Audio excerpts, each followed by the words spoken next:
enregistrer sur l'ordi. Voilà. Alors, hop.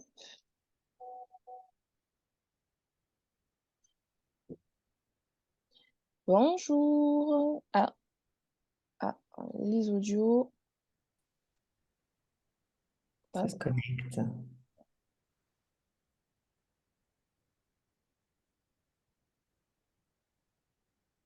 hop. Bonjour, bonjour. Bienvenue. Bonjour. Bonjour. Comment allez-vous en ce mercredi Bonjour. Bonjour. Merci d'être là avec nous à midi, de passer votre pause déjeuner avec nous. Bonjour, bonjour. Bonjour, bonjour. Bon, j'imagine que, en même temps que ce webinaire, vous avez votre petit plat là, vous êtes bien posé, tranquille, pour passer cette petite pause, déjeuner avec nous. Une pause déjeuner qui sera riche en informations, riche en valeurs par rapport à toutes les informations qu'on va vous transmettre aujourd'hui, par rapport à la certification Qualiopi. Alors, je me présente, je vois qu'il y a certaines personnes nouvelles que je n'avais jamais vues. Alors, n'hésitez pas à nous dire dans le chat si c'est votre premier webinaire avec le campus digital, si vous nous connaissez déjà, hein, si vous avez déjà fait partie, si vous avez déjà assisté à des webinaires avec le campus digital. N'hésitez pas à nous le dire dans le chat. Donc, je me présente, je suis Tarencia, je suis Success Manager du campus digital. Donc, j'assiste le directeur dans le développement de l'organisme de formation. Et je suis également la première personne que vous avez au téléphone si vous souhaitez faire une formation ou tout simplement avoir des informations au sujet des différents financements de la formation, mais également pour l'accompagnement des formations, voir un peu ce qui vous convient au niveau de votre projet, par rapport à votre projet plutôt. Donc voilà, moi je suis votre premier contact et je vous accompagne du début jusqu'à la fin de la période d'inscription formation et même après, si vous avez des questions, je suis là, je suis toujours présente. Voilà. Donc je vous présente aussi notre chère formatrice et experte Calliope, Vanessa Sedan, qui du coup va vous apporter un maximum d'informations concernant la certification Calliope et également vous expliquer comment obtenir la certification Calliope en 3 jours. Bien sûr, vous n'aurez pas toutes les informations, sinon c'est trop facile, mais vous aurez une bonne partie. Et par la suite, nous avons une petite offre à vous faire. Donc voilà, on en parlera juste après Vanessa. Voilà, est-ce que tout va bien pour vous? Est-ce que vous nous entendez bien? Est-ce que tout va bien de votre côté? Est-ce que la connexion est OK? Dites-nous. Ah, on est rejoint par Sonia. Tout est OK, d'accord. Merci, monsieur la cascade. Alors, Vanessa, est-ce que tu peux nous faire une petite présentation de toi et voir un peu ce qu'on va faire aujourd'hui avec ces chères personnes? Oui, eh ben, écoutez, merci à tous d'être là. Bonjour à tous. Alors, moi, je suis Vanessa Sedan. Je suis dans le monde de la formation depuis une petite quinzaine d'années. J'étais tout d'abord pendant près de 10 ans formatrice en milieu professionnel en parallèle du poste que j'occupais. Et en 2019, j'ai créé mon organisme de formation et donc je suis devenue officiellement formatrice à temps plein et je me suis spécialisée dans Calliope à ce moment-là, puisque c'était le plein boom, c'était le moment où vraiment Calliope arrivait en force. Et donc, depuis, j'accompagne des organismes de formation dans leur création, mais également à la formation des formateurs et je forme sur Calliope de telle façon à simplifier la tâche des dirigeants ou des formateurs d'organismes de formation pour qu'ils obtiennent plus facilement, en tout cas beaucoup plus sereinement Calliope. Ok, je te remercie pour cette petite présentation. Donc, vous l'avez bien compris, aujourd'hui, on parle Calliope, création d'organismes de formation, formation tout court, également, puisque Calliope, qui dit Calliope, dit secteur de la formation. Est-ce que déjà vous savez ce que c'est que Calliope? Est-ce que vous en avez déjà entendu parler? Dites-nous tout dans le chat. Bon, nous ne sommes pas non plus énormément, donc n'hésitez pas également à allumer les micros, ou pourquoi pas mettre les caméras aussi. Voilà, comme ça on verra un petit peu qui est avec nous. Ne vous inquiétez pas, hein, tout va bien, il n'y a pas de jugement, tout est OK pour nous. Donc n'hésitez pas. Est-ce que vous connaissez Calliope? Est-ce que vous savez ce que c'est? Est-ce que vous en avez déjà entendu parler?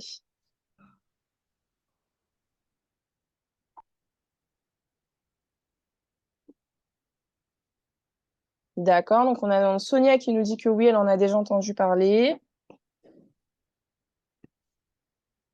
Ok, d'accord. Donc, Monsieur la Cascade aussi. Donc, Jean-Daniel aussi, on a déjà entendu parler. Ok, il n'y a pas de souci pour nous, Nicolas. Ok. Bon, donc la majorité d'entre vous avez déjà entendu parler de Calliope.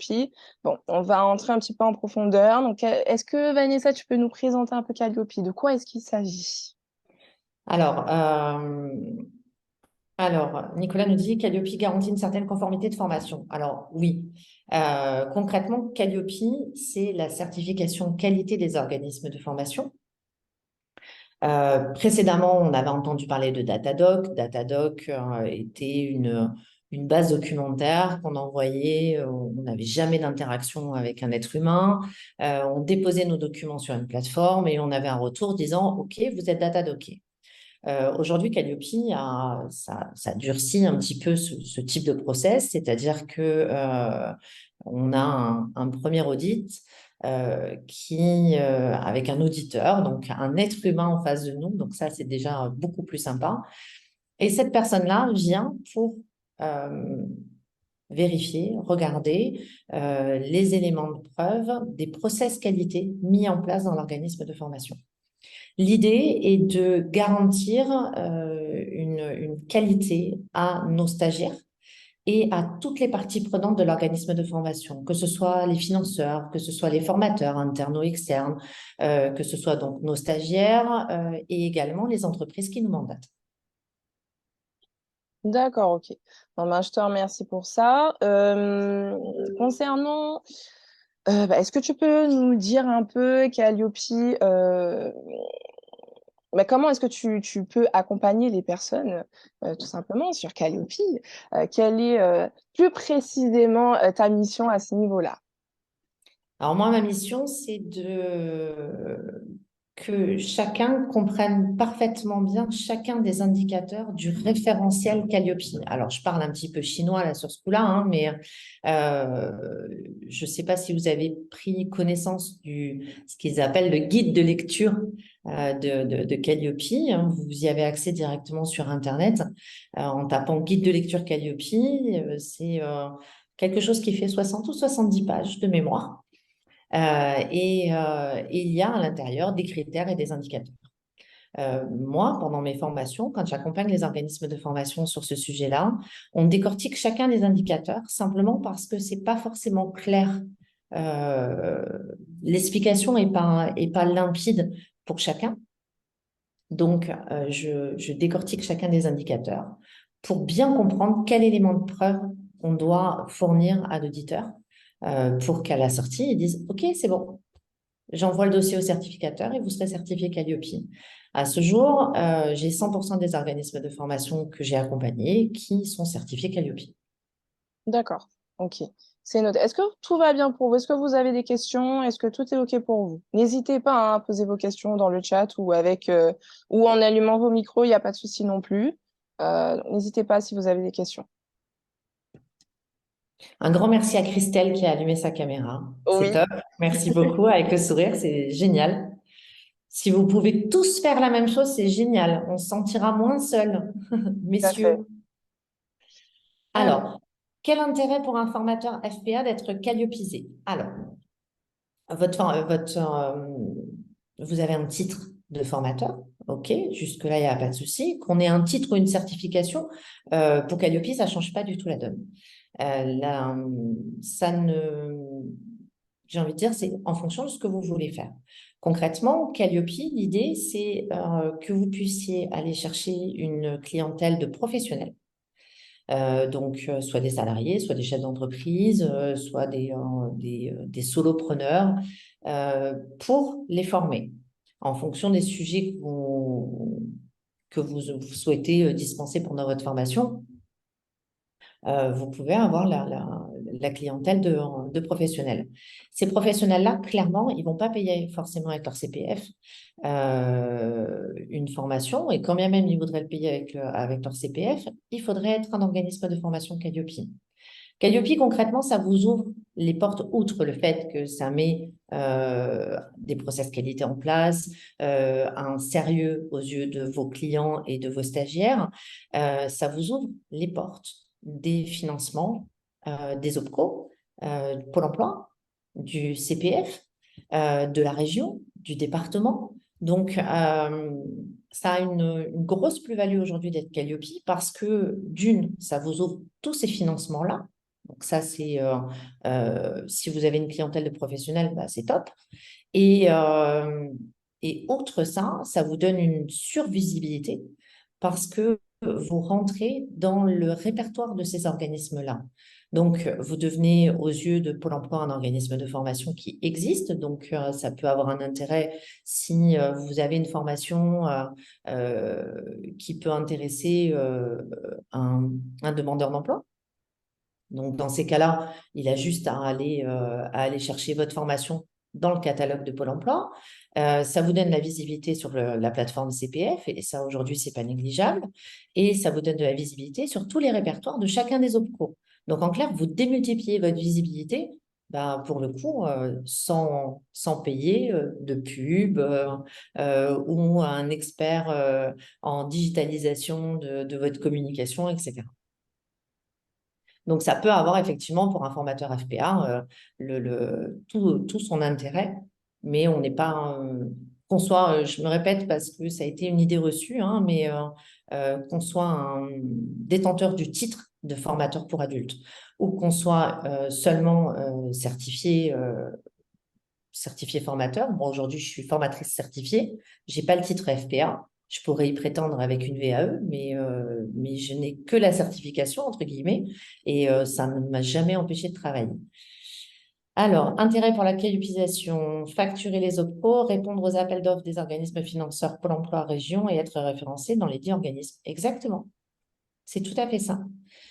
Aujourd'hui, sans Calliope, ça, c'est juste mission impossible. Et il y a même des clients qui demandent à ce que vous soyez Calliope.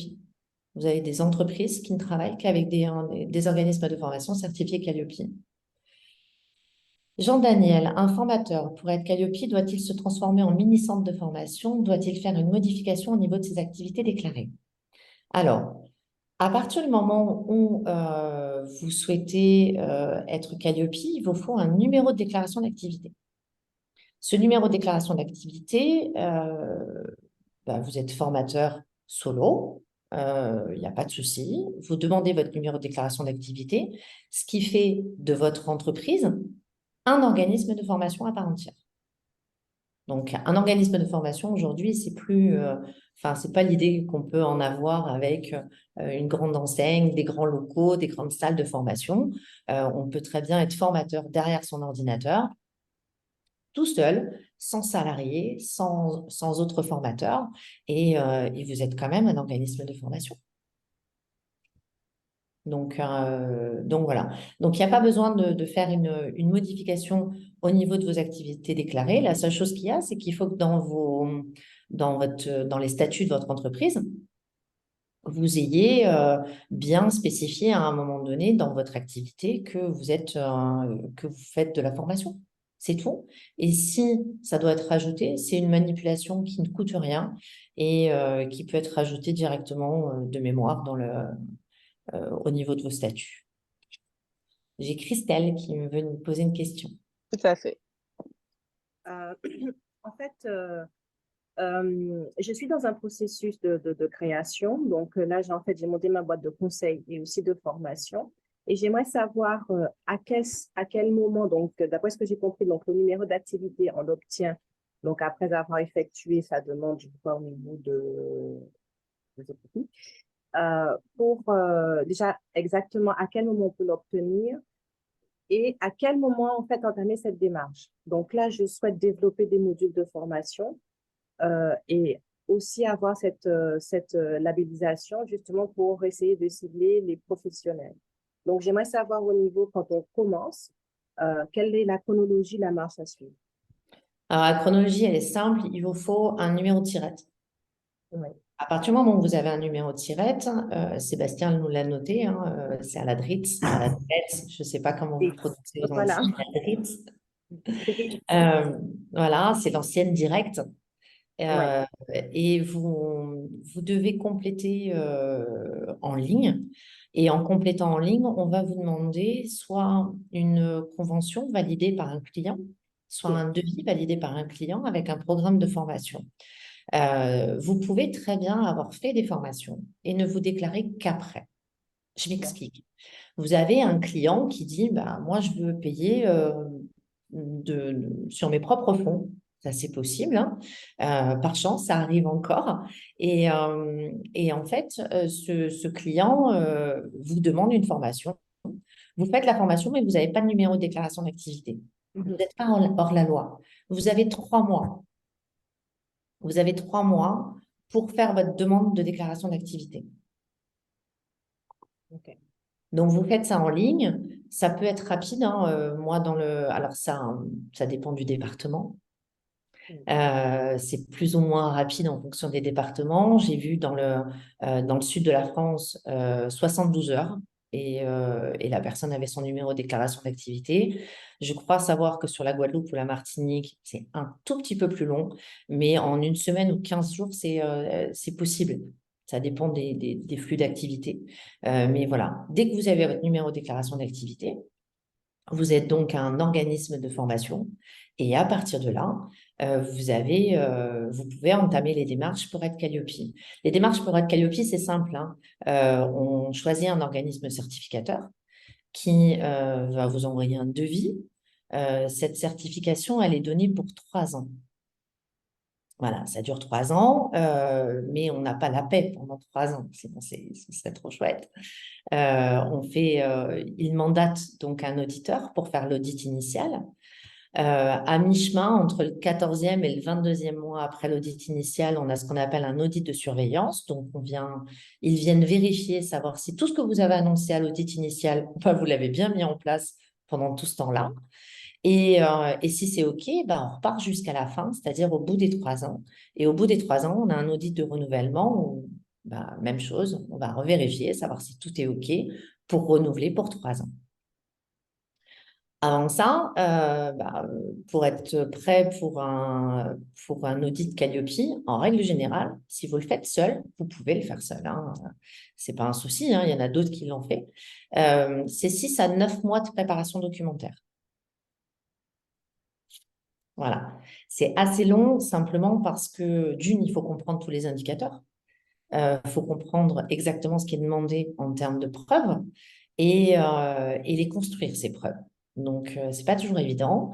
Quand on vient de démarrer, des fois, il y a des choses, elles sont un petit peu abstraites.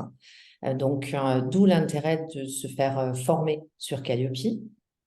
On a fait le choix avec le campus digital de faire un programme très intensif, simplement parce que cette formation-là, d'une, on est à temps plein pendant 3 jours où on mange, on dort Calliope. Vous rêverez de moi la nuit au bout des 3 jours, je peux vous l'assurer, et vous entendrez Calliope non-stop. Mais surtout, je vous fournis toute une base documentaire, je vous fournis des templates qui vont vous permettre de gagner un temps fou, simplement parce que je ne dis pas que tous les organismes de formation sont les mêmes, mais quand on passe un audit initial, il y a 80% des documents qui sont identiques. Donc, vous avez une trame, vous aurez juste votre logo, les données légales à mentionner dessus, ça vous maîtrisez parfaitement, faites un copier-coller et vous allez gagner un temps fou. La seule chose que je ne pourrais pas vous fournir, et là c'est complètement logique, c'est simplement parce que dans les éléments de preuve, il y aura votre programme de formation, il y aura les évaluations que vous faites pendant votre formation. les évaluations, les quiz, les QCM, ce genre de choses. Ça, moi, je ne peux pas les inventer pour vous. Donc, ce sera les éléments que vous devrez fournir par vous-même, que je checkerai puisque je suis également ingénieur pédagogique. Donc, ça me permettra, si vous le souhaitez, d'avoir un œil sur votre conception pédagogique. Et voilà. Et c'est la seule chose que je ne pourrais pas vous fournir. Tout le reste, en fait, je vous amène tous les process un petit peu sur un plateau. Donc, c'est pour ça qu'on peut se permettre de faire ça sur une version très, très courte. Je ne sais pas si, Christelle, j'ai bien répondu à ta question. Super. Nicolas nous demande combien ça coûte un organisme certificateur. Alors, déjà, quand vous faites le choix de votre organisme certificateur, il est important d'aller choisir sur le site du ministère du Travail. Vous avez toute une liste des organismes certificateurs. Ils sont un nombre, je ne sais même plus combien il y en a, mais il y en a un paquet. Tous, par contre, ne se déplacent pas, n'ont pas des auditeurs sur les Antilles. Donc, il y en a quelques-uns qui ont des auditeurs. Tarentia a les éléments, donc n'hésitez pas à la contacter si vous souhaitez en savoir plus. Je n'ai pas le droit de faire la promotion d'un organisme certificateur, donc je vous laisserai le soin d'en discuter avec Tarentia.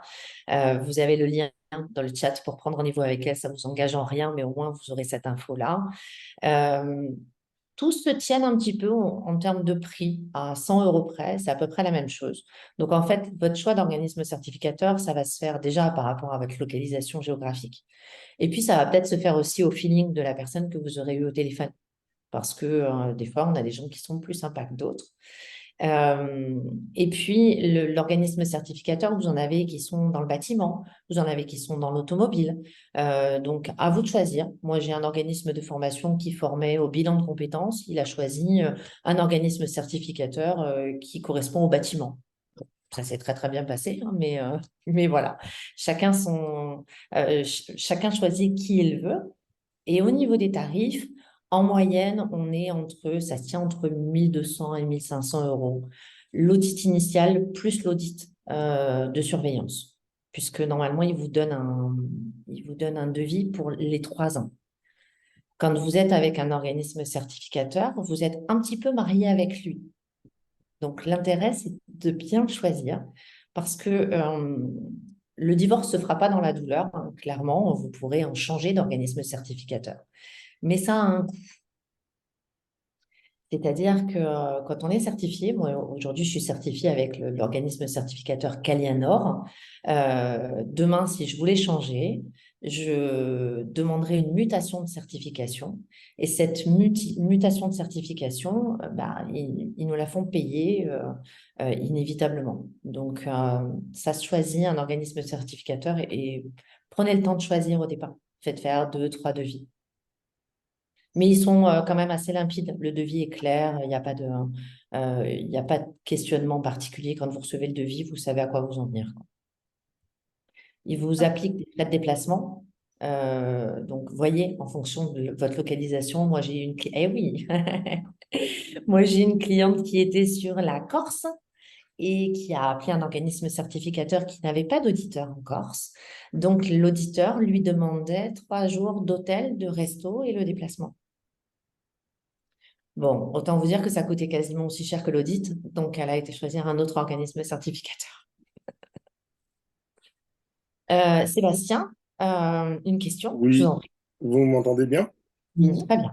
Parfait.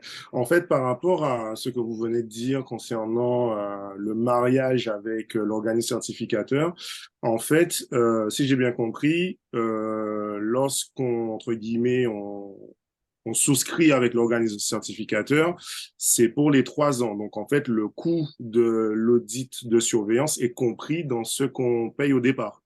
Normalement, oui.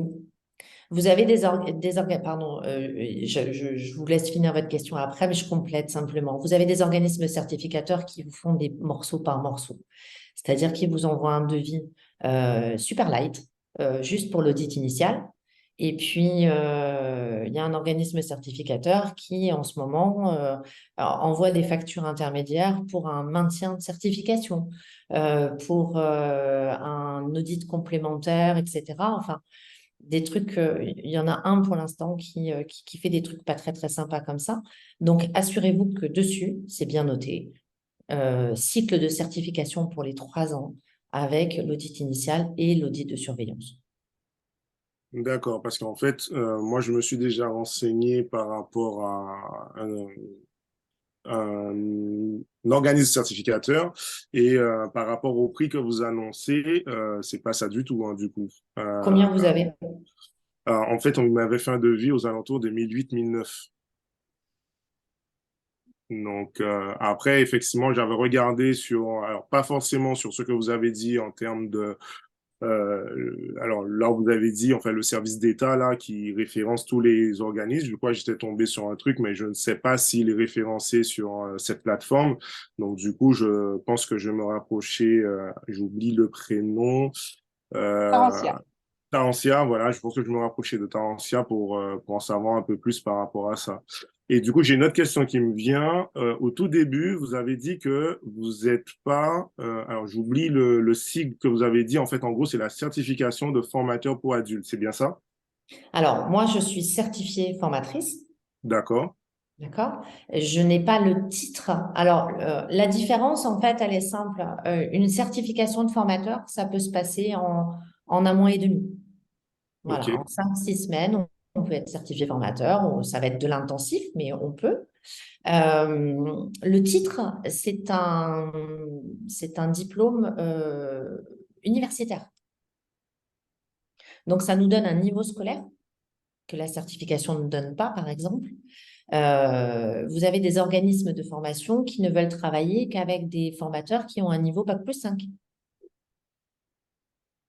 Donc, moi, le niveau, je l'avais en parallèle. Donc, j'étais pas à la recherche, moi, d'un niveau scolaire, mais j'étais plus à la recherche, justement, d'outils et de savoir-faire quand j'ai passé ma certification, simplement pour professionnaliser ce que je faisais depuis 10 ans. Mais c'était important pour moi d'apprendre tout ce qui était conception pédagogique. Mais moi, je ne suis pas passée par le campus digital parce qu'à l'époque, le campus digital n'existait pas, ou alors c'était les prémices du campus digital, donc la formation de formateur n'existait pas. Moi, je suis passée par un autre organisme pour me former, enfin, pour passer ma certification. J'ai passé une certification de formateur en 20 heures.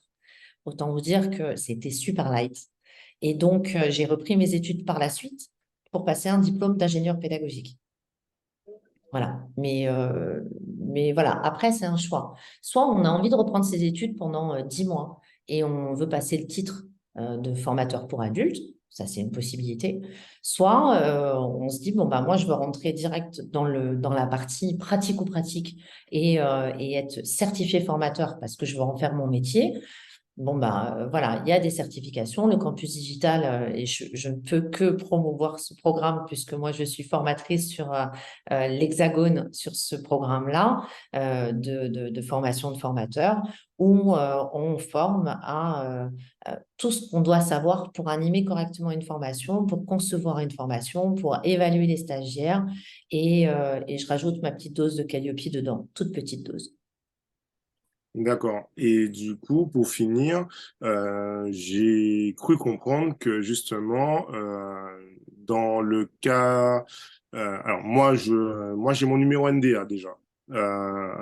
Donc du coup, forcément, si je suis là, c'est pour la suite, par rapport à la certification Calliope. Et du coup, en tant que dirigeant d'un organisme de formation, je ne suis pas obligé d'avoir cette certification. Par contre, si derrière moi, en tant que formateur déjà, parce que j'exerce cette activité-là au sein de mon entreprise, je suis obligé de l'avoir. Mes formateurs que je vais potentiellement embaucher en prestation, par exemple, sont obligés de l'avoir ou pas? Alors, ce qu'il faut savoir, c'est que la certification Calliope, elle n'est pas donnée à une personne ou à une formation, elle est donnée à un Au centre. organisme de formation. Oui. Donc, en fait, elle est attachée à votre numéro de tirette. Votre numéro de tirette, votre numéro de déclaration d'activité.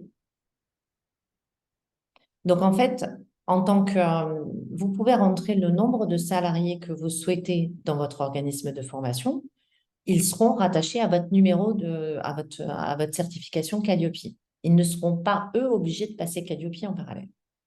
En revanche, si vous prenez des sous-traitants, c'est-à-dire des gens qui ne sont pas salariés, qui sont des prestataires externes, et que vous avez, par exemple, pour l'instant en tout cas, que vous avez des formations éligibles CPF, par exemple, des formations certifiantes, là, vous êtes obligé de faire appel à des formateurs certifiés Qualiopi, des organismes de formation certifiés Qualiopi.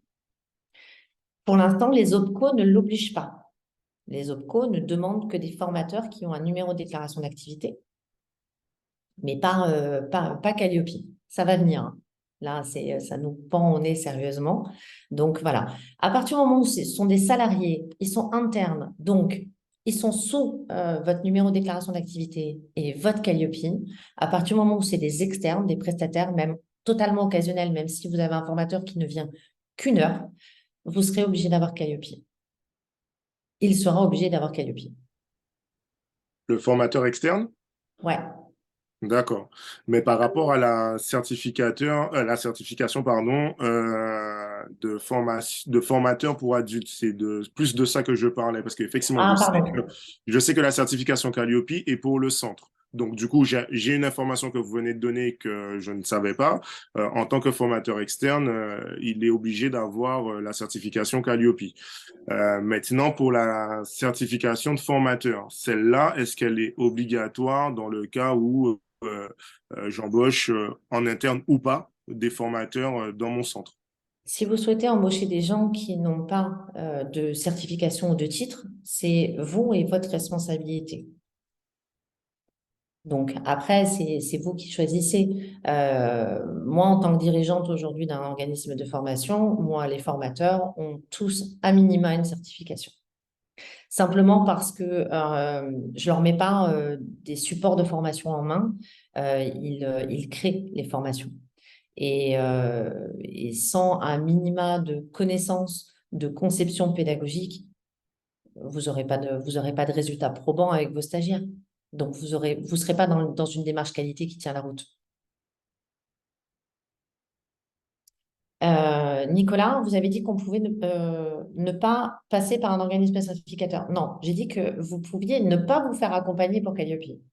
Mais en revanche, quoi qu'il arrive, on passe par un organisme certificateur pour se faire certifier Calliope. Ce sont des organismes qui sont certifiés par le COFRAC. Alors, le COFRAC, c'est une institution qui donne des certifications également ISO. Vous avez dû entendre parler des ISO 9001, etc. Voilà, ce sont les mêmes institutions qui certifient les organismes certificateurs. Donc, tout le monde est audité, hein. Ils auditent, ils se font auditer. Enfin, voilà, c'est toute une vie d'audit. Donc voilà, mais non, malheureusement, on ne peut pas se passer d'un organisme certificateur. Après, il y a des entreprises enfin des organismes de formation avec qui, euh, avec qui ça ne s'est pas forcément bien passé avec leur organisme certificateur. Ils ont décidé de changer, ils ont fait une mutation de leur certification et voilà. Faut une certification par formation? Non, je maintiens. C'est votre organisme de formation qui est certifié. Et par chance, on n'est pas obligé de repasser un audit à chaque fois qu'on rentre un nouveau programme de formation. Vous pouvez avoir au début un seul programme de formation, une seule formation délivrée. Et puis au fur et à mesure du temps, vous étoffez votre catalogue, c'est normal, vous grandissez, peut-être vous faites rentrer d'autres formateurs. Votre certification Calliope, elle tient au process en interne. Donc, ces process-là, vu que vous les faisiez sur la première formation, bah, vous allez les dupliquer sur les autres formations.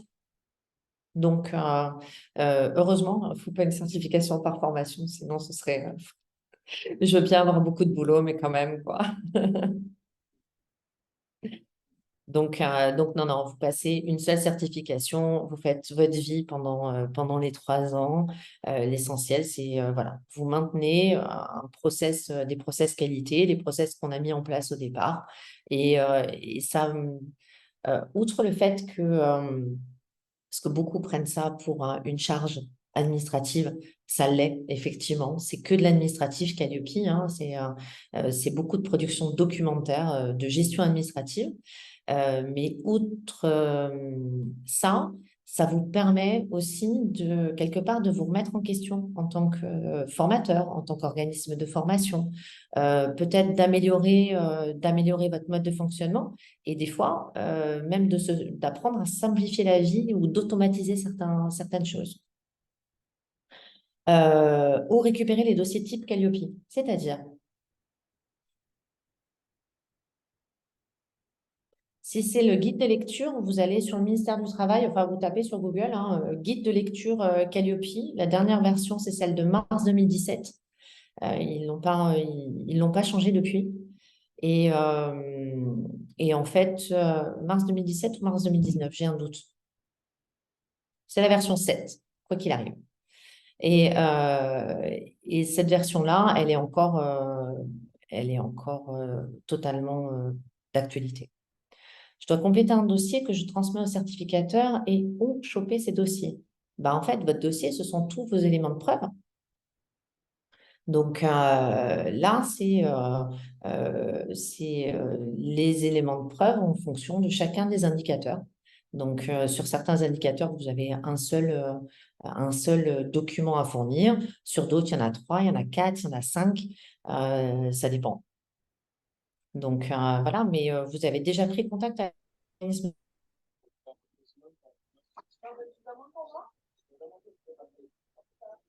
En attendant la réponse du coup de Nicolas, moi j'aurais une petite question.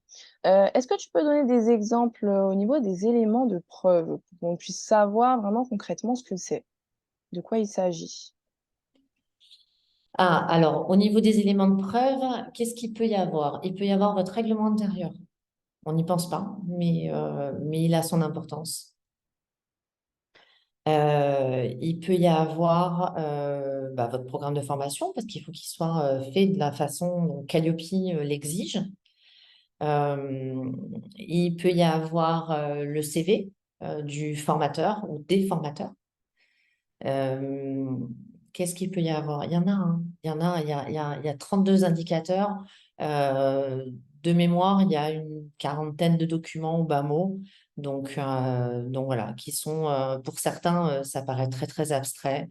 Il faut être en capacité de mettre toutes les évaluations en place, que ce soit les évaluations du contenu de formation, donc les évaluations pédagogiques, mais aussi les évaluations de satisfaction de toutes les parties prenantes.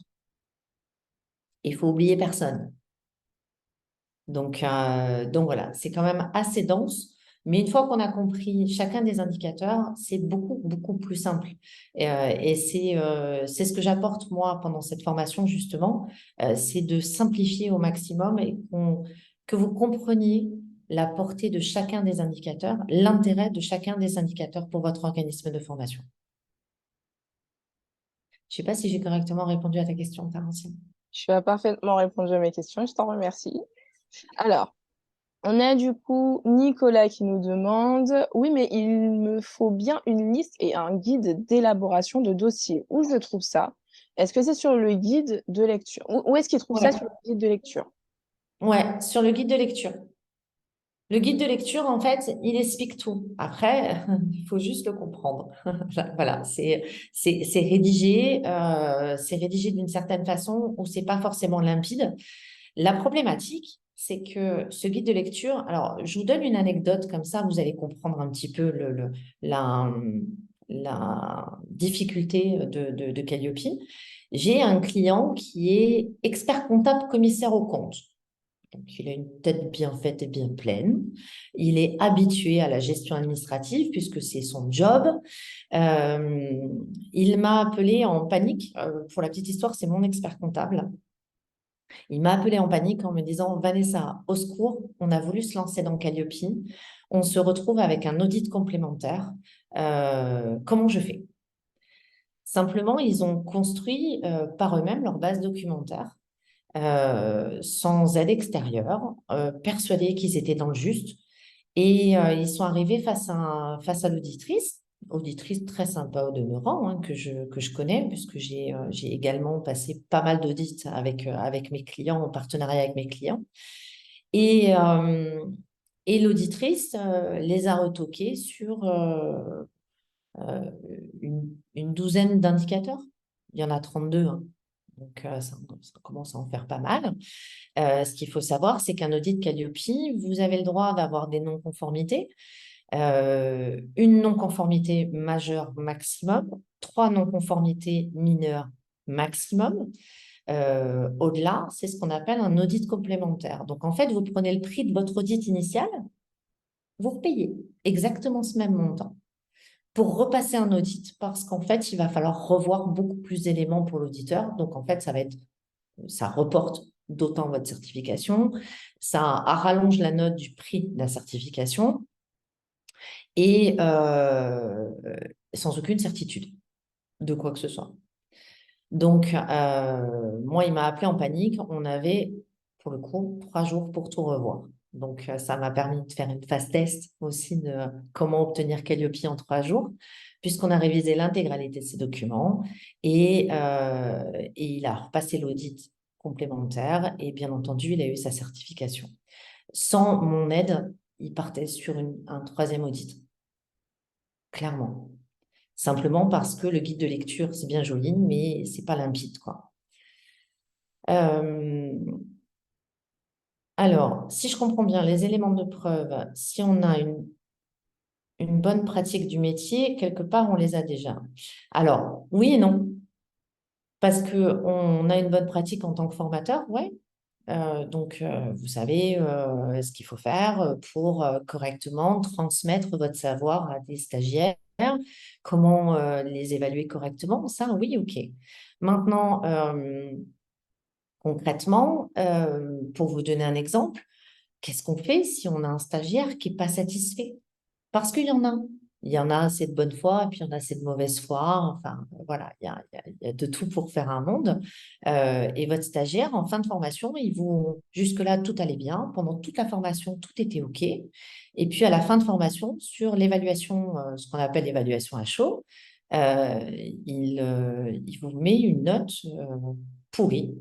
Voilà. Notez cette formation de 0 à 10, il vous met 3. Il dit que l'ambiance, ça lui allait pas, que le contenu, c'était pas terrible, que voilà. Il joue peut-être de mauvaise foi ou peut-être de bonne foi. Calliope va demander à ce que vous mettiez une action derrière. Donc, il faut, sur un audit initial, annoncer les process qu'on met en place pour ce genre de cas de figure. Mais c'est un parmi les 32 indicateurs, quoi. Oui, la remédiation, pourquoi pas, mais il faut les éléments de preuve. C'est-à-dire que vous ne pouvez pas expliquer à l'oral.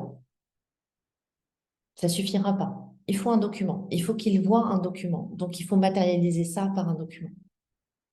Et ce n'est pas toujours évident. Parce que notre métier, oui, on le connaît. Ça, il n'y a pas de problème.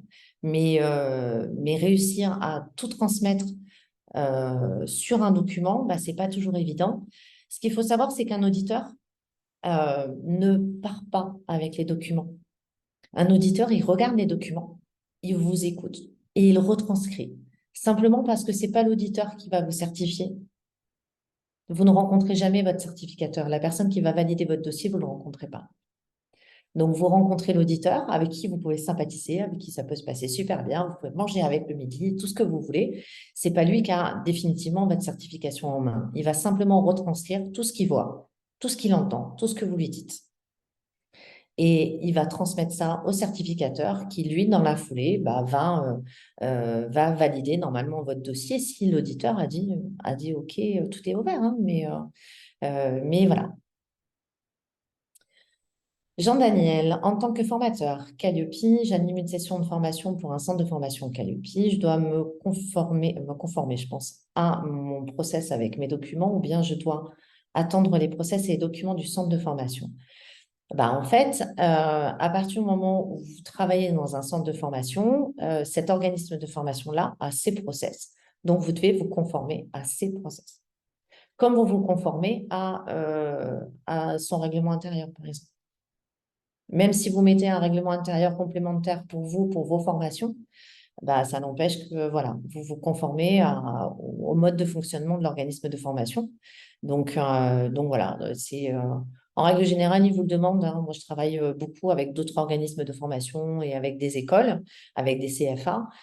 Ils ont leur process, donc ils vous demandent les éléments dont ils ont besoin pour Calliope, tout simplement. Autre question, donc si j'ai bien compris, euh, tant que effectivement les éléments de preuve ne sont pas suffisants ou ne conviennent pas, donc il y a des audits qui sont reprogrammés du coup. Est-ce que tant que les éléments de preuve ne sont pas satisfaisants, est-ce que les audits sont reprogrammés à chaque fois ou est-ce que il y a possibilité qu'il y ait juste un refus de donner la certification Calliope?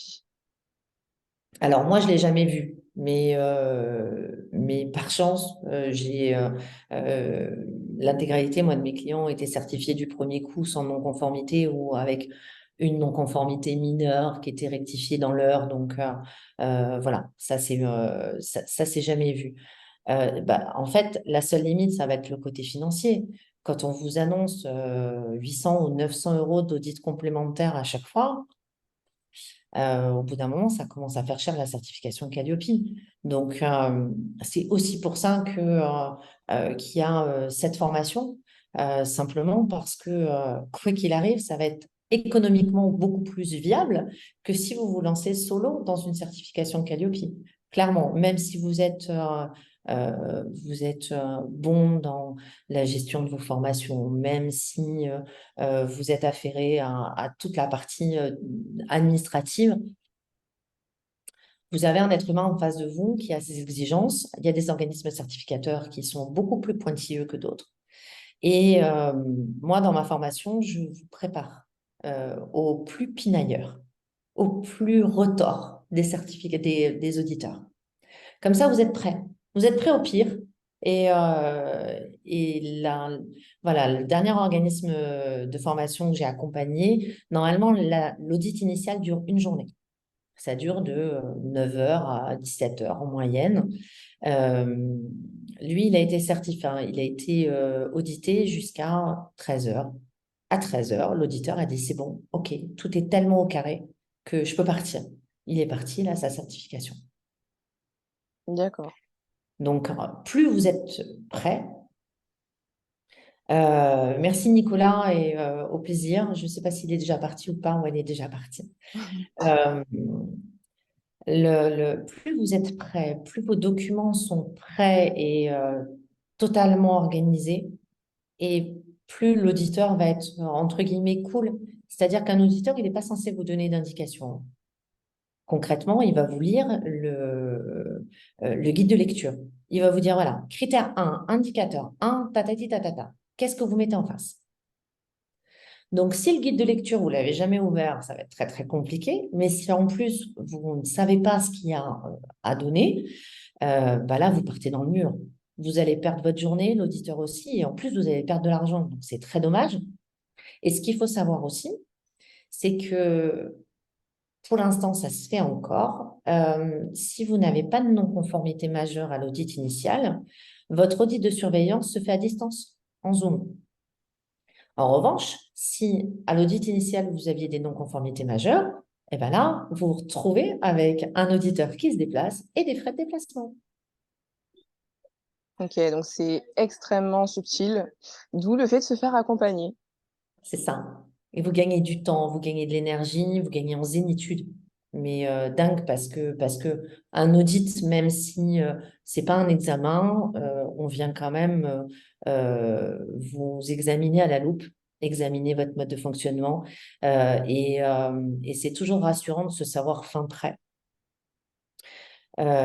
Sinon, c'est un petit pic de stress quand même assez sympa, un gros shoot d'adrénaline en tout cas, si vous en avez envie, pourquoi pas.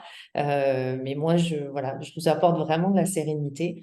Dans la formation, je vous prépare aussi à l'audit, c'est-à-dire je vous prépare en termes de discours. Simplement parce que l'idée, c'est pas de raconter, de tenir un discours standardisé, mais il y a des choses à dire et puis il y a des choses à pas dire. Moi, j'ai une cliente que j'avais pourtant bien préparé et qui, le jour de l'audit, avait un certain franc-parler quand même. Et le jour de l'audit, quand l'auditrice lui a dit, pourquoi la formation? Elle lui a dit, bah, parce que je pense qu'il y a de l'argent à faire. D'accord. Et ça, auprès d'un auditeur, ça passe pas. C'est voilà, c'est peut-être la vérité, c'est peut-être le fin fond de sa pensée, mais il n'empêche que voilà, ça se dit pas. Donc ça, c'est une anecdote, hein. Par chance, tout le monde ne réagit pas comme ça. Mais voilà, il y a une attitude et un discours à avoir, et puis il y a une organisation documentaire à avoir aussi, pour vraiment simplifier le travail de l'auditeur. Parce que quand on doit retranscrire tout ce qu'on voit et tout ce qu'on entend, et c'est pour ça que ça dure toute une journée, hein. Moi, je vous fais un audit blanc en 2 heures, simplement parce que j'aurais déjà vu vos documents, parce que les documents, je les connais, je vous aurais déjà entendu, etc. Donc, et je retranscris pas. Mais l'auditeur, lui, ou l'auditrice, retranscrit l'intégralité de ce qu'il voit et ce qu'il entend. Donc, c'est bon. D'accord. Et est-ce que comment ça se passe au niveau de l'audit? Est-ce que l'organisme certificateur vient vers l'organisme de formation pour le prévenir qu'il y aura un audit à telle date ou quoi? Ou est-ce qu'il nous tombe dessus comme ça? Ou alors est-ce que c'est nous qui allons vers eux pour leur dire est-ce qu'on peut avoir un audit à telle date? Comment ça se passe à ce niveau-là? En fait, c'est à nous, en tant qu'organisme de formation, de les relancer en disant, voilà, je veux un audit. Pourquoi? Parce que sur l'audit de surveillance, ça peut se faire entre le 14e et le 22e mois après l'audit initial. Ça fait un sacré delta. Ce qui vous permet aussi d'avoir cette latitude de dire, bon, bah voilà, aujourd'hui j'ai la trésor, je peux faire l'audit de surveillance parce que vous ne le payez pas d'emblée, hein. Vous validez l'audit initial. Normalement, vous payez l'audit initial, mais l'audit de surveillance, normalement, vous ne le payez qu'au moment de l'audit de surveillance. Donc, c'est vous qui dites, OK, vous appelez votre organisme certificateur, vous leur dites, bon, bah voilà, je veux un audit de surveillance, je suis dans le créneau. Si vous ne le faites pas, il ne va pas vous lancer, hein. Ok, donc si on ne le fait pas, et donc du coup, qu'est-ce qui se passe par la suite? Donc, est-ce que c'est après les 3 ans, ils reviennent donc, pour renouveler, ou qu'est-ce qui se passe entre-temps si un organisme de formation ne relance pas l'organisme certificateur? On est suspendu. En D'accord. fait, la certification est suspendue jusqu'à temps que vous vous manifestiez. Donc, c'est pour ça que c'est important de bien noter dans l'agenda la date de certification initiale et puis les dates à venir. Et, euh, et si on est suspendu, ça veut dire que bah, l'OPCO ne vous reconnaît pas, CPF ne vous connaît plus, et là c'est très rapide, hein. Pôle emploi ne vous connaît plus. Donc, si on a des dossiers en cours, c'est bien de se tenir à jour en tout cas. D'accord, donc du jour au lendemain, il peut ne plus avoir, on peut ne plus être reconnu de personne, quoi. C'est ça. D'accord. C'est ça. Donc, il faut anticiper quand on arrive au bout des 3 ans, de dire, bon, bah voilà, je veux mon audit de renouvellement. Ok. Tant qu'on est dans le process, c'est maintenu. Si on sort du process, c'est fini. D'accord, très bien. Donc, du coup, si j'ai bien compris, pour récapituler, donc la certification dure 3 ans. Il y a un audit initial à effectuer à partir de documents donc qu'on aura mis en place. Donc, ce sont des preuves qui sont demandées à partir du livret, je crois, le sort de petit référentiel, si je ne me trompe pas. Donc, on a un auditeur qui vient, ou alors l'audit se fait en Zoom. Oui, L'audit initial se fait forcément physiquement. physiquement. Et ce sont les autres audits qui peuvent se faire à distance. Ok, L'audit de renouvellement, l'audit de surveillance, pardon, potentiellement peut se faire à distance en à fonction de distance. l'organisme certificateur. Ok, donc chose très très importante à retenir, le premier audit se fait en présentiel. Et bien sûr, donc si on fait l'autruche, on va dire ça comme ça, ou si on fait silence radio, on peut être suspendu. Donc la suspension, c'est jusqu'à ce que du coup on revienne, hein, voilà, on réapparaisse. Est-ce qu'il y a euh, des, je ne veux pas dire des punitions, mais des sanctions? Voilà. Est-ce qu'il y a des sanctions par la suite si on a fait, du coup, si on a disparu, ou est-ce que on a juste à revenir, du moins, voilà, juste à revenir, demander l'audit et il se passe. Donc, Il n'y a pas de, il y a pas de sanction, il y a pas de sanction pécuniaire, hein. En tout cas, la sanction, on se la met tout seul parce que l'intégralité des dossiers qui sont en cours n'existent plus, hein, aux yeux des organismes financeurs. Donc, normalement, il y a pas de sanction pécuniaire. d'accord. Je Donc, dis bien normalement parce que ça dépend des organismes certificateurs, hein. ok, d'accord. Ok, donc ça veut dire qu'il faut bien se renseigner à ce niveau-là aussi sur le fonctionnement de ces organismes-là pour pouvoir trouver un organisme qui nous convient, l'organisme qui convient le mieux à notre organisme de formation. Il y a une chose que peu de gens font et je pense que c'est important de le faire. Quand vous recevez le devis de l'organisme certificateur, allez jeter un œil aux conditions générales de vente. Ça vous explique leur mode de fonctionnement et c'est là-dedans et pas forcément dans le devis que vous trouverez si vous facturent un maintien de certification ou pas. À savoir qu'il n'y en a qu'un seul qui fait ça, hein. Moi, j'ai mon organisme certificateur ne me fait pas payer tous les ans un maintien de certification, hein. Moi, je paye à chaque audit. Voilà, mais pas plus, et heureusement. Donc voilà, regardez bien dans les conditions générales de vente. Ça a son importance. Je sais qu'on a souvent l'impatience de signer, de valider le devis et de pas trop regarder, ou en tout cas un peu en diagonale. Regardez-les, les conditions générales de vente. Ça peut vous instruire sur leur mode de fonctionnement et des fois leur intégrité. Parce que moi, j'aime bien faire des devis qui sont limpides. J'aime bien travailler avec des gens qui font des devis limpides. Et les organismes certificateurs, en tout cas celui que je n'apprécie pas dans son mode de fonctionnement, voilà, il ne spécifie pas dans ses devis, mais dans les conditions générales de vente.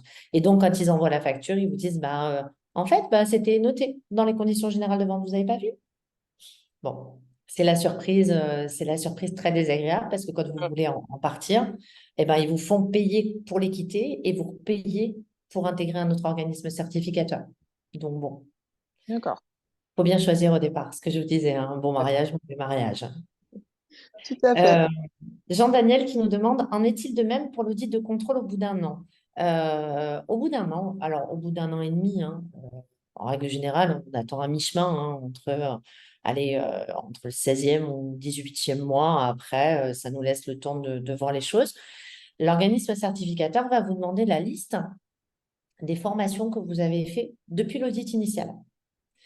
Et il va piocher là-dedans, il va en choisir 3 ou 4. Et sur ces 3 ou 4-là, il faudra apporter les éléments de preuve qui correspondent à ces formations-là. Donc, si tout est au carré depuis le départ et si vous avez été correctement formé, normalement, il n'y a pas de souci. Sinon, vous pouvez vous retrouver avec des non-conformités aussi à l'audit de surveillance. Et dans ces cas-là, vous pouvez vous retrouver suspendu tant que vous n'avez pas apporté les éléments de preuve probants pour lever ces non-conformités. Alors, On est un peu toujours sur un fil, hein, Calliope. Donc, est-ce que l'organisme nous demande précisément les éléments de preuve ou bien est-ce que c'est à nous de savoir? Non, c'est à nous de savoir. C'est ça qui est compliqué en fait. L'auditeur, il n'a même pas le droit de vous demander. C'est-à-dire que si euh, sur le premier indicateur, par exemple, ça nous dit information du public, on est censé donc informer le public du contenu de la formation. Qu'est-ce que vous mettez en face? Bon, par logique, vous allez mettre un programme de formation, mais il n'y a pas que ça. Il peut y avoir une convention de formation. Il peut y avoir vos conditions générales de vente. Et ça, plus vous lui en mettez des éléments disant que, OK, j'informe correctement mon public sur ma formation, mon mode de fonctionnement, etc., et plus l'auditeur sera content. Donc, si vous tombez sur un auditeur sympa et que ça se passe bien, potentiellement, au bout d'un moment, s'il voit que vous buguez, vous butez sur un indicateur en ne sachant pas concrètement ce qu'il attend, bah, vous pouvez lui poser la question. Mais lui, il a le droit de ne pas vous répondre. Et ouais, ça, c'est la subtilité des auditeurs. Donc voilà. Donc c'est pour ça que c'est important de maîtriser concrètement chacun des indicateurs Calliope. Comme ça, au moins, il n'y a pas de surprise. Si on oublie trop d'éléments, que se passe-t-il? Ben, on a des non-conformités. Et en fonction des indicateurs, alors vous l'avez sur le guide de lecture, c'est marqué cet indicateur-là est si vous n'apportez pas les éléments de preuve, c'est une non-conformité majeure ou c'est une non-conformité mineure. Les non-conformités majeures, on a le droit à une, pas au-delà. Et sinon, c'est audit complémentaire. Non-conformité mineure, vous avez des organismes certificateurs qui acceptent 3 non-conformités. Il y en a qui en acceptaient jusqu'à 5, mais ils sont tous en train de réduire ça.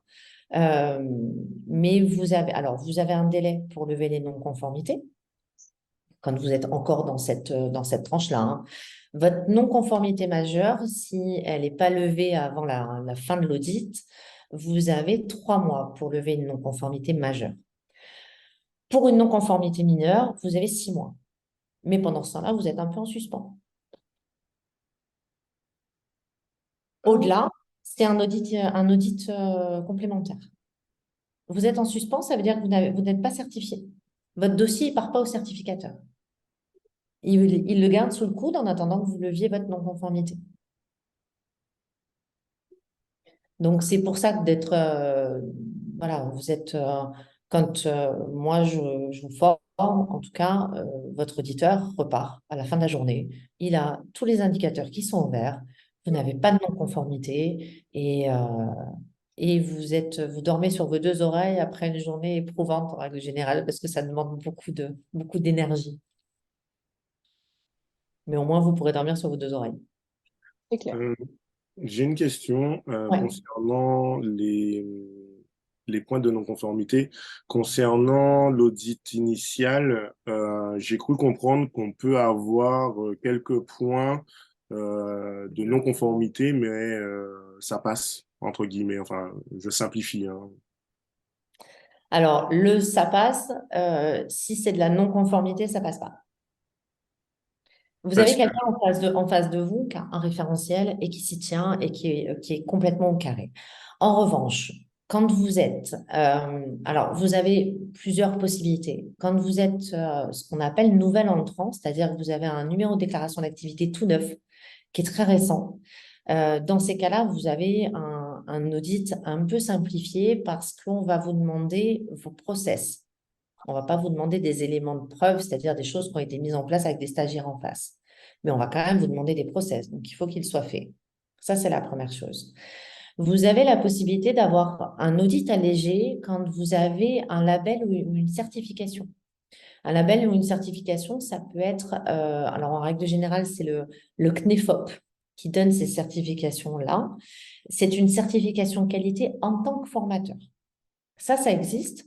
Il y en a peu qui le font. Moi-même, je ne la passe pas parce que c'est du boulot complémentaire et que pour l'instant, j'en ai ni besoin, ni personne ne me l'a demandé. Mais en règle générale, quand on fait ça, j'ai envie de dire, ça fait très joli sur le papier. Ça n'empêche que des démarches qualité, à titre perso, on peut en faire sans forcément avoir ces labels et ces certifications. Mais quand vous avez un label ou une certification du CNEFOP, le certificateur Calliope va considérer que vous êtes déjà dans une démarche qualité. Et donc, vous avez un audit qui est léger.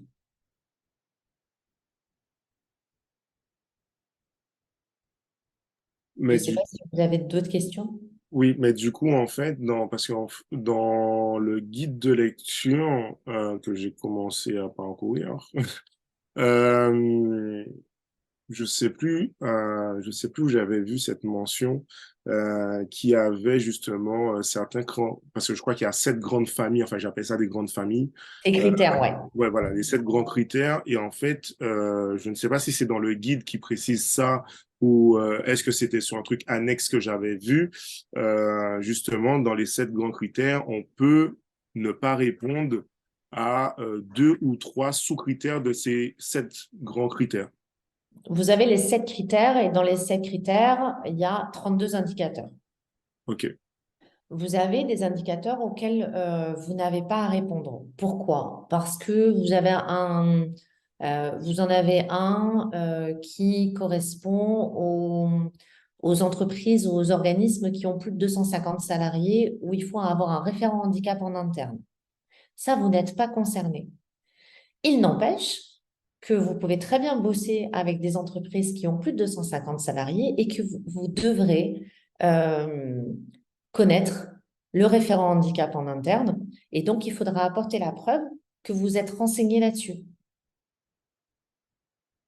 Il y a des indicateurs qui correspondent au CFA. Quand vous êtes simplement organisme de formation, vous n'avez pas à répondre de ces indicateurs-là. Calliope, c'est quatre axes. Vous avez le premier axe qui est sur les actions de formation, donc celles qu'on va retrouver le plus souvent. Vous avez celui sur les VAE, celui sur les bilans de compétences et celui sur les CFA. Vous avez un tronc commun qui correspond c'est les indicateurs auxquels tout le monde doit répondre. Et après, vous avez des indicateurs spécifiques en fonction des actions pour lesquelles vous êtes certifié. Vous pouvez très bien vous faire certifier pour les actions de formation et bilan de compétences, ou pour uniquement les bilans de compétences et la VAE. Voilà, en fonction de votre activité, vous vous faites certifier ce sur quoi vous voulez la certification, tout simplement. Et donc, effectivement, il y a certains indicateurs sur lesquels vous n'avez pas à répondre parce que vous n'êtes pas concerné, tout simplement. Il y en a qui sont spécifiques au CFA pour l'accompagnement socio-professionnel, ce genre de choses. Bien entendu, en tant qu'organisme de formation qui délivre de l'action de formation, vous n'êtes pas concerné.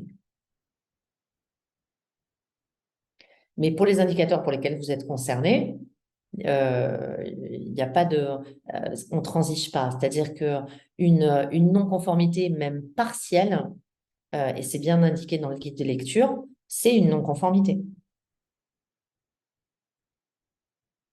C'est-à-dire que si vous apportez la preuve que vous mettez en place ce qui est demandé, mais que partiellement ou que de façon superficielle, eh ben, ça ne passera pas.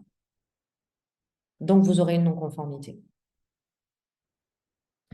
Donc, concernant la formation Calliope et comment être certifié en 3 jours, concrètement, comment ça se passe? Vous allez avoir un petit peu de e-learning en amont de la formation, simplement parce que, bien entendu, en 3 jours, on ne peut pas tout apprendre de la formation, mais j'aime bien vous apporter des éléments avant. Ces éléments avant, ça va être vraiment vous expliquer ce à quoi peuvent prétendre vos stagiaires quand vous serez certifié Calliope en termes de financement, comment ça fonctionne, comment fonctionnent les OPCO, comment fonctionne Pôle emploi, comment vous rendre visible en tant qu'organisme de formation sur l'intégralité des répertoires auxquels vous pouvez avoir droit. Et ensuite, on aura 3 jours de présentiel où je me déplace en Guadeloupe. Tarencia a tous les éléments et elle pourra vous les communiquer. Donc là, je suis physiquement là et seulement pour 3 jours. On ne prolongera pas, malheureusement. Hein, j'aimerais bien passer 2-3 mois avec vous, mais ça va être compliqué sinon. Et pendant ces 3 jours-là, on construit votre base documentaire de A à Z. C'est-à-dire qu'on va faire 2 jours de conception documentaire à fond, à fond, à fond. Sur les 32 indicateurs, on les verra tous. Pourquoi? Parce qu'aujourd'hui, peut-être que vous ne voulez que la certification sur les actions de formation, mais peut-être que demain, vous voudrez faire des bilans de compétences. C'est ce qui m'est arrivé. Donc, voilà, moi aujourd'hui, je me fais certifier en complément. J'ai un audit complémentaire, donc je paye en plus pour avoir la certification pour les bilans de compétences. Mais je suis certifiée depuis 2021 sur les actions de formation. Donc, je vous explique tous les indicateurs. Comme ça, vous avez tous les éléments en main et vous n'aurez peut-être pas besoin de moi dans un deuxième temps si vous voulez une certification complémentaire. Et le dernier jour, on fait des audits blancs, ce qui vous permet d'être totalement prêt et de même pouvoir planifier votre audit juste après la formation. Comme ça, tout est chaud, tout est frais dans votre tête. Mais je peux vous assurer que vous allez rêver de moi. Donc voilà, un programme intense qui vous attend.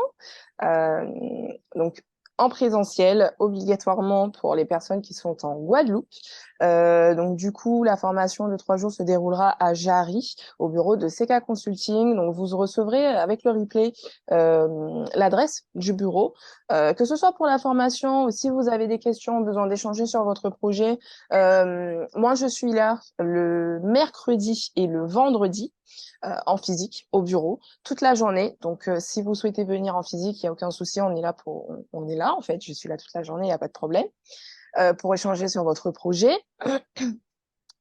Mais la formation se fera vraiment en physique. Pour les personnes qui seront en Martinique, okay, elle se fera en visioconférence. Donc pour ça, il n'y a pas de souci. Et pour les personnes qui sont en hexagone, nous reviendrons vers vous. C'est prévu. Voilà, mais je préfère vous prévenir d'avance. Nous reviendrons vers vous parce que justement, on pense à préparer une deuxième édition, mais cette fois en hexagone. Donc, à voir. On a Euh, privilégié la Guadeloupe quand même. Hein. voilà, exactement. Exactement. Et je pense que le physique est bien plus intéressant parce que du coup, vous aurez un véritable contact avec Vanessa et surtout, vous pourrez lui poser vos questions en direct. Elle pourra venir voir chaque personne, bien sûr, pour répondre à vos questions et pour justement voir vos documents, ce qui est l'objectif pour que à la fin de ces 3 jours, vous puissiez être opérationnel, comme l'a dit Vanessa, et que vous puissiez passer votre audit directement après. Bien sûr, j'imagine qu'il y en a parmi vous qui n'ont pas encore d'organisme de formation. Ou alors, est-ce que tout le monde a son organisme déjà? Non? D'accord. Alors, sachez que même si vous n'avez pas encore votre organisme de formation, nous avons aussi une formation qui vous permettra d'avoir les outils pour créer votre organisme de formation. Donc, c'est une formation sur laquelle Vanessa est aussi présente.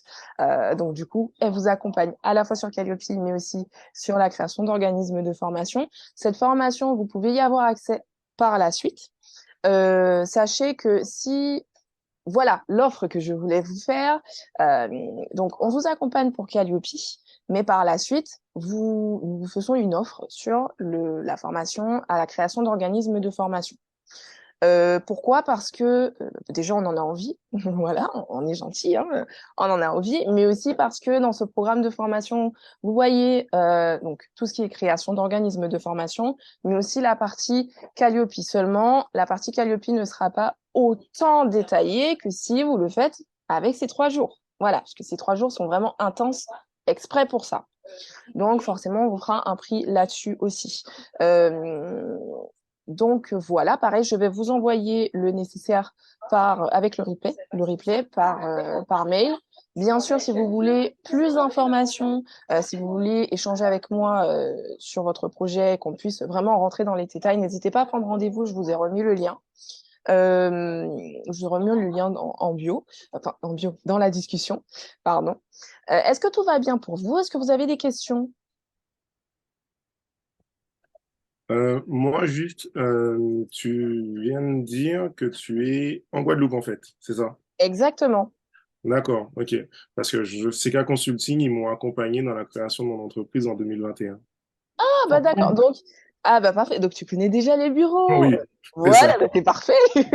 Mais du coup, bah voilà, on travaille avec CK Consulting. Enfin oui, on travaille avec CK Consulting. Voilà. Donc, on est en collaboration avec Caroline.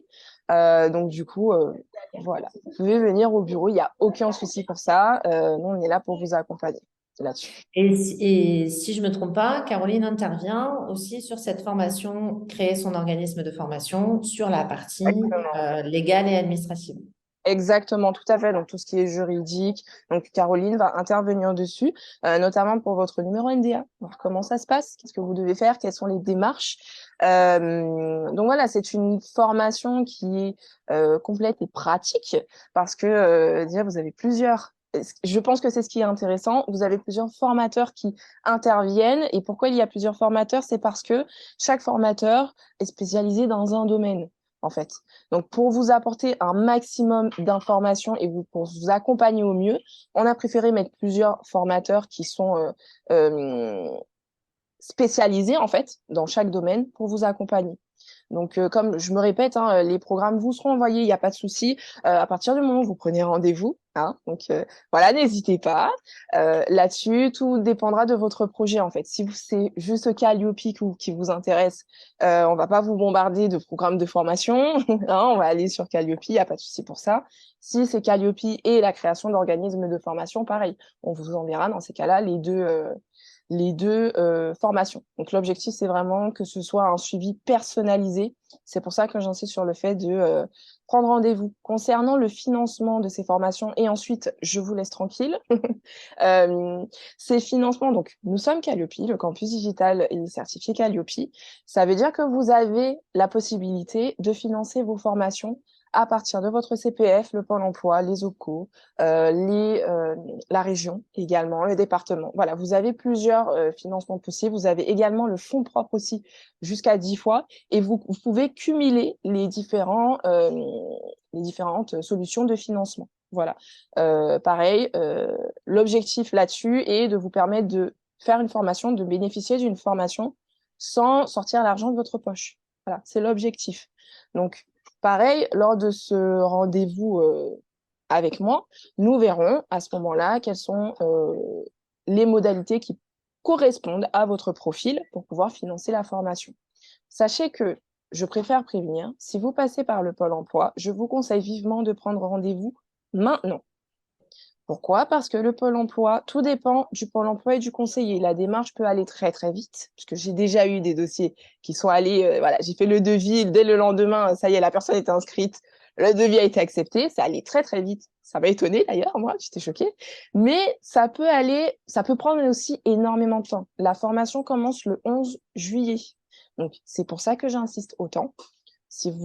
Voilà, si vous voulez passer par le Pôle emploi, prenez rendez-vous maintenant. Pareil pour le CPF, identité numérique La Poste. Je ne sais pas si vous savez ce que c'est, mais cette identité numérique La Poste va vous permettre de créer des dossiers, pas d'entrée sur votre compte CPF, hein, ça vous pouvez le faire sans problème, mais de créer un dossier d'inscription à une formation, quelle qu'elle soit. Ils vont vous demander cette identité numérique La Poste. Donc, en fait, c'est le même principe que quand vous utilisez impôts.gouv ou quoi. C'est le même principe. Simplement, là, c'est obligatoire. Vous ne pouvez pas passer par impôts.gouv ou par assurance maladie. Sur le CPF, l'identité numérique La Poste est obligatoire. J'insiste là-dessus parce que il y a énormément de bugs, il y a énormément de personnes, enfin énormément. J'ai déjà eu des personnes qui ont eu du mal à faire leur identité numérique. Il y en a encore qui sont dessus depuis plusieurs semaines, qui ont encore du mal à la faire. Voilà, je veux pas vous mettre la pression, mais je vous conseille vivement de la faire aussi. Même si, bon, bien sûr, nous, on est là pour vous accompagner, mais par la suite, si vous souhaitez faire une autre formation mise à part Calliope, dans tous les cas, vous en aurez besoin de cette identité numérique. Donc, je vous conseille vivement de la créer. C'est très simple à faire, mais simplement, ça bug. Voilà. Ça a été renforcé hein, il n'y a pas très longtemps, simplement parce qu'il y a eu beaucoup d'abus, de démarchage abusif et de vol de contenu de CPF. Et donc, ils ont renforcé ça pour la sécurité de tous. Mais c'est vrai que ça met un petit peu de complexité. Il faut le faire à un endroit où on a du réseau Internet et du réseau téléphonique et mettre tout ça en place en amont. Comme ça, au moins, vous êtes tranquille, effectivement, pour le jour J. Notez bien un mot de passe dont vous vous souviendrez, ou bah, c'est pas très très sécure, mais peut-être notez-le quelque part pour pas le perdre, parce que c'est galère après pour récupérer, j'en sais quelque chose. Exactement, je suis Voilà. tout à fait d'accord. Bah voilà, nous sommes des exemples à avoir galéré pour avoir cette identité numérique. Donc voilà, je vous conseille vivement de la faire le plus tôt possible. Bien sûr, pareil, je vous accompagne là-dessus aussi si vous avez besoin d'aide pour la création de dossiers et la création de l'identité numérique. Est-ce que tout va bien pour vous? Est-ce que vous avez des questions? D'accord. Bon, si vous avez des questions, si tout va bien pour vous, dans ces cas-là, n'hésitez pas à prendre rendez-vous, à nous contacter également via les réseaux sociaux, par mail également. Donc, le tarif. Donc, la formation pour Calliope, elle est à 2100. Voilà, la formation pour Calliope est à 2100 euros et la formation à la création d'organismes de formation est à, si je ne me trompe pas, 2630. Voilà, Mais vous ne verrez pas l'intégralité de Calliope dans la exactement, formation création des organismes de formation. C'est pas possible. tout à fait. Ah oui, Voilà. Juste, oui, tu peux reprendre les deux tarifs, j'ai pas bien entendu, s'il te plaît. oui. Donc, la formation pour Calliope, donc les 3 jours, est à 2100 euros et celle pour la création d'organismes de formation, donc option Calliope, elle est à 2630. Donc, dans cette partie-là, vous n'allez pas revoir Calliope, puisque vous l'avez déjà fait. Par contre, vous pourrez avoir un audit blanc avec Vanessa pour justement vous rafraîchir un peu la mémoire et par la suite, passer votre audit. Concrètement, si je dois récapituler, potentiellement, vous pouvez faire la formation des 3 jours avec moi et sur le programme, je crois que c'est marqué 35 heures parce qu'il y a la Tout à partie fait. e-learning en amont. Donc, vous inquiétez pas si vous voyez 35 heures, on n'est bien que 3 jours ensemble, mais vous avez du e-learning avant. Ensuite, vous pouvez faire la formation création des organismes de formation pour laquelle on retire l'option Calliope, mais je vous maintiens un audit blanc, c'est-à-dire que ça vous permet, si vous le souhaitez, de ne faire l'audit que par la suite. Puisque l'idée en fait de la formation Calliope, c'est que vous fassiez tout de suite après un audit, pendant que c'est chaud et pendant que c'est frais, mais dans l'absolu, si vous n'avez pas encore votre numéro de déclaration d'activité, si vous souhaitez faire la formation création d'organismes de formation, eh ben vous la faites. Comme ça, à la fin de celle-ci, on fait votre audit blanc et vous serez paré pour aller passer votre audit initial. Voilà, exactement. Donc, les formations, celle sur Calliope commence le 11 juillet et se termine le 13 juillet. Donc, c'est sur 3 jours. Pour la formation à la création d'organismes de formation, donc nous avons une session qui commence en septembre. Elle commence le 4 septembre et se termine le 4 novembre. Voilà. Est-ce que tout est OK pour vous? Est-ce que vous avez des questions? Est-ce que tout va bien pour vous?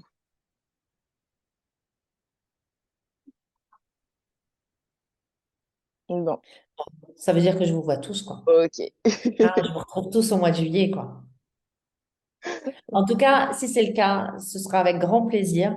N'hésitez pas à prendre rendez-vous avec Tarencia pour qu'elle réponde à vos questions. Si vous avez des questions très spécifiques Calliope, n'hésitez pas à lui poser. Au pire, elle me les transmet et je rentrerai en contact avec vous. Il y a pas de souci. Si tout est OK, ben on se retrouve le 11 juillet donc à Jarry dans les locaux de CK Consulting. Et puis voilà. Bon, alors, si tout est OK pour vous, on va pas vous retenir plus longtemps. Voilà, je merci encore de votre présence aujourd'hui et je vous souhaite une excellente après-midi ou une excellente soirée en fonction de là où vous êtes. Merci beaucoup. Merci à Merci vous, à merci de vous. votre Merci. gentillesse. Merci, bonne fin de journée. À très Bonne fin bientôt. de journée. Bonne fin de journée. Merci. Au revoir.